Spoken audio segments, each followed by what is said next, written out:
Have you ever wished someone had a gentle word ready for you exactly when you needed it most? Imagine opening a letter in the middle of a tough day, and those words feel like a warm hug, a deep breath, a light in the darkness. That's exactly what Julie Smith offers in her book, Open When, a collection of heartfelt letters and advice, written to help us navigate life's rawest emotions. This book isn't just a set of instructions. It's like having a trusted friend sitting right beside you, speaking honestly and kindly about everything from heartbreak to anxiety, loneliness to motivation. Julie's writing feels personal, relatable, and deeply healing.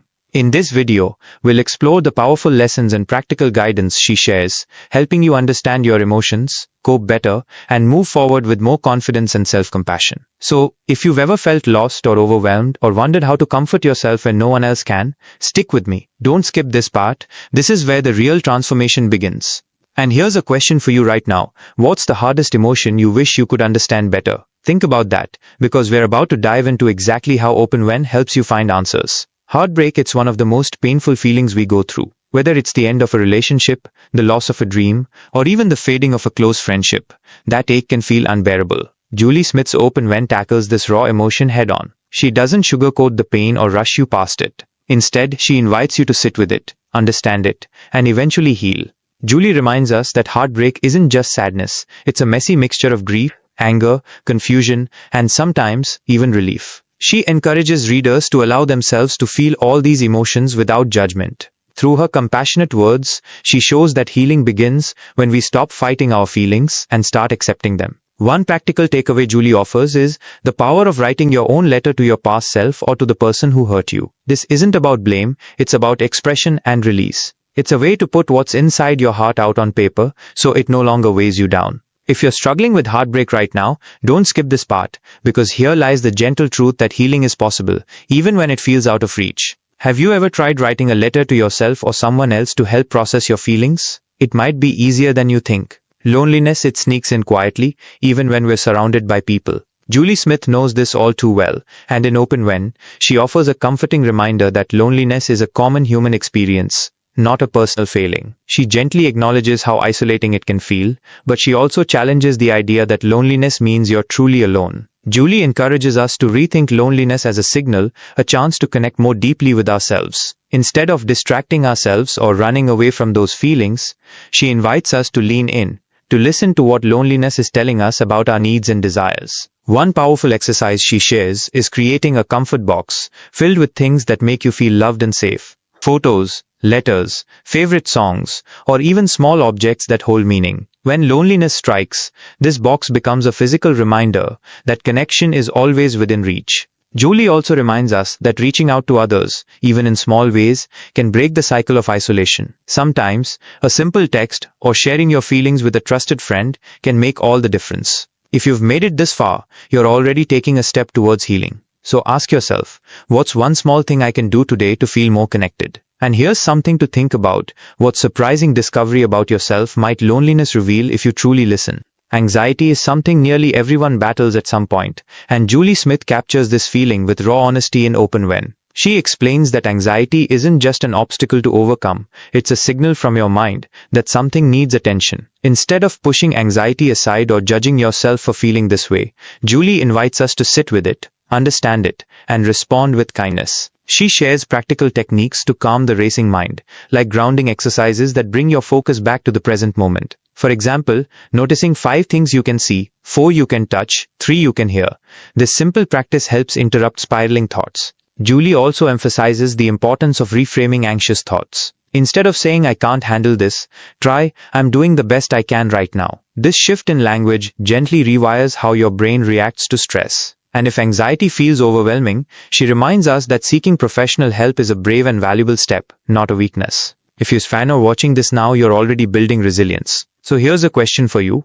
What's one small action you can take today to calm your anxious mind, and how might that change your tomorrow? Feeling overwhelmed is something we all face, especially in today's fast-paced world where demands pile up endlessly. Julie Smith understands this deeply in Open When, and she offers gentle but powerful guidance to help you regain control and calm. When you're overwhelmed, it's easy to feel like everything is crashing down at once, like there's no way out. Julie reminds us that this feeling, while intense, is temporary, and that breaking down your tasks into smaller, manageable steps can make a huge difference. She encourages the practice of prioritizing what truly matters right now, instead of trying to do everything at once. One of her most helpful tips is to embrace the power of saying no. Setting boundaries isn't selfish, it's necessary for preserving your mental health. Remember, you don't have to carry the weight of the world on your shoulders. Julie also highlights the importance of self-compassion during these times. Instead of criticizing yourself for feeling overwhelmed, try speaking kindly to yourself, like you would to a friend.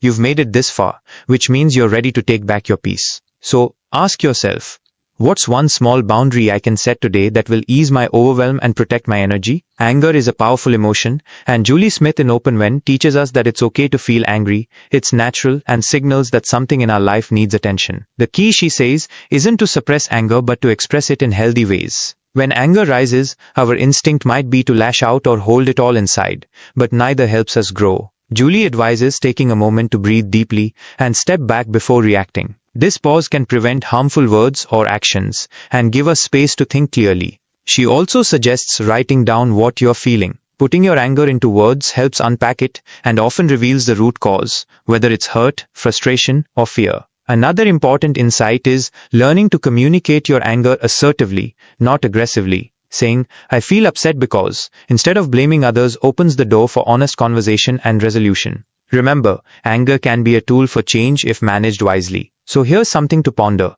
Next time you feel angry, how will you choose to express it in a way that helps rather than harms you? Have you ever felt that sudden burst of energy, like you could conquer the world, only to have it fade away before you actually make a move? Motivation can be tricky that way. It's like a spark that lights a fire, but if you don't tend to it, that fire quickly dies out.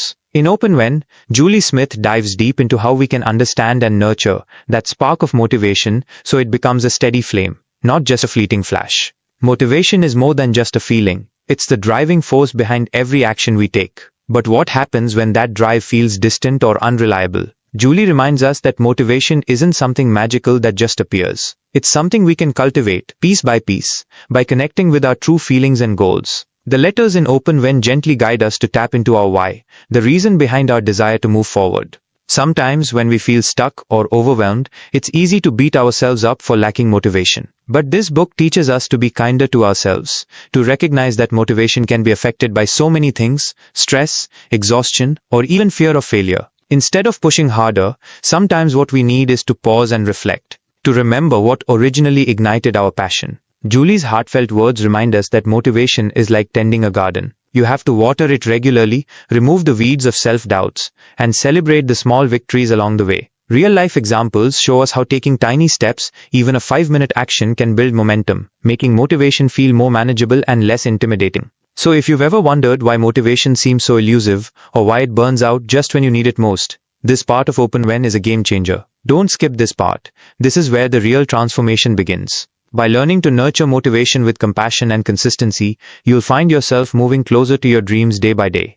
Now let me ask you, what's one small step you can take today to keep your motivation alive? Think about it, because sometimes the tiniest action sparks the biggest change. Have you ever felt a quiet voice inside your head telling you you're not good enough, or what if you fail? That voice? It's called self-doubt, and it's something almost everyone battles at some point in their life. In Open When, Julie Smith opens up about those moments when our confidence wavers and our minds become a battleground of what-ifs. Self-doubt can feel like a heavy fog that clouds your vision, making even the simplest tasks seem daunting. It whispers that your dreams are too big, your skills too small. But here's the truth, Julie reminds us. Self-doubt is not a reflection of your real worth or potential. It's just a feeling, and feelings can change. The book gently guides us to recognize self-doubt for what it really is, a natural part of growth. Imagine a toddler learning to walk. They stumble, they fall, but each time they get up a little stronger and a little more sure-footed. Self-doubt is that stumble. It's not failure, it's a step toward becoming more confident. Julie doesn't sugarcoat the struggle, but offers powerful ways to face self-doubt head-on. One of the key lessons is talking back to those negative thoughts. When the voice says you can't do this, respond with, "I'm learning, and that's okay." This simple shift in mindset can make a huge difference over time. And here's something that's truly freeing. The book reminds us it's okay to not have all the answers right now. Self-doubt often spikes when we try to be perfect or control every outcome. But embracing imperfection and uncertainty opens the door to real growth and resilience. Julie's personal letters and examples bring this struggle to life in a way that feels deeply relatable. They make you feel seen, like you're not alone in your doubts. And that, my friend, is the first step to breaking free from self-doubt's grip. So, if you've been battling those inner critics, don't turn away now. Keep listening, because the next insights will help you flip the script and start believing in yourself more every day. Let me ask you, what's one negative thought you've been holding on to that you're ready to challenge today? Have you ever noticed how powerful gratitude can be? When you pause and truly feel grateful, even for the smallest things, your entire outlook shifts. Julie Smith's Open When letters remind us that gratitude isn't just a polite habit, it's a way to reconnect with what matters and to fuel our emotional strength. When you're feeling grateful, you're inviting more light into your life. You're acknowledging the good amidst the chaos, the kindness in people, and the moments that make life meaningful. It's like pressing a reset button on your mindset. For example, think about those mornings when the sun feels warm on your face, or when a friend checks in just when you need it most. These small sparks of gratitude can anchor you when things feel uncertain. But life isn't always filled with light sometimes. It brings hurt, disappointment, or betrayal. And that's where forgiveness becomes essential. Julie gently guides us through the process of forgiving, not as a favor to someone else, but as a gift to ourselves. Forgiveness is about releasing the heavy burden of anger, resentment, or pain that weighs us down. It's a way to reclaim your peace and move forward without carrying unnecessary baggage. Imagine holding on to a grudge like carrying a heavy backpack filled with stones. Every step forward is exhausting. Forgiving someone, whether it's another person or even yourself, lightens that load. It doesn't mean forgetting what happened or excusing hurtful actions. Rather, it means choosing freedom over bitterness. Julie's words encourage us to see forgiveness as a personal journey. It's not about rushing, but about allowing yourself time to heal. And when you combine the practice of gratitude with forgiveness, something beautiful happens. You create space for joy and growth, even in the hardest times. So here's a question for you. What's one thing or person you feel grateful for today? And is there someone or something you might be ready to forgive to free your heart? Have you ever felt like life is shifting beneath your feet, and suddenly, everything you thought was stable feels uncertain? Change can be one of the most challenging experiences we face. It shakes us up, stirs emotions we didn't expect, and often forces us out of our comfort zones. But what if I told you that change, as unsettling as it feels, is also one of the most powerful catalysts for growth? Julie Smith, in Open When, captures this beautifully. When you're experiencing change, whether it's a new job, a move to a different city, a relationship shift, or even a change in how you see yourself, it's natural to feel a mix of fear, excitement, and sometimes confusion. Change pulls us into the unknown, and that can be scary. But it also invites us to rewrite our stories. Think about it like this. Imagine you're standing at the edge of a forest. The path behind you is familiar, safe, well-trodden. But the path ahead, it's new, wild, and full of mystery. You have two choices: stay where you are, or step forward into that unknown, trusting that you have what it takes to navigate it. Julie's letters remind us that it's okay to feel uneasy. It's okay to question what's happening. But more importantly, she encourages us to lean into the change, to let it teach us about our resilience, adaptability, and strength. Change can break us down, but it can also build us up in ways we never imagined. Here's a little secret. Every person who's ever grown, succeeded, or found deeper happiness has had to face change and come out stronger on the other side. So if you are in the middle of your own change right now, take a deep breath. You are not alone. You are capable. And this moment is shaping the incredible person you are becoming. So here's a question to hold on to. What is one way you can embrace your current change instead of resisting it? What new path are you ready to explore? As we wrap up, I want you to remember this: life will always bring moments of change, uncertainty, and challenge. But with every shift comes an opportunity to learn, to grow, and to discover parts of yourself you never knew existed. Open When by Julie Smith isn't just a book. It's a gentle, caring companion reminding you that no matter what you're feeling, whether it's fear, excitement, sadness, or hope, you have the strength to move forward. If you've made it this far, congratulations. That shows your commitment to your own growth and healing. And that's something truly powerful. If this video resonated with you, don't forget to hit the like button. It really helps out the channel and lets me know you want more content like this. And if you're new here, consider subscribing so you never miss out on book summaries that inspire and guide you on your personal journey. Most importantly, if you want to dive deeper and feel the full impact of Julie Smith's heartfelt wisdom, check out the link in the description to grab your own copy of Open When. Trust me, it's a treasure you'll want to return to again and again. Thank you for spending this time with me today. Remember, you are never alone in your feelings, and you are stronger than you think. Until next time, take care of yourself and keep opening those letters meant just for you.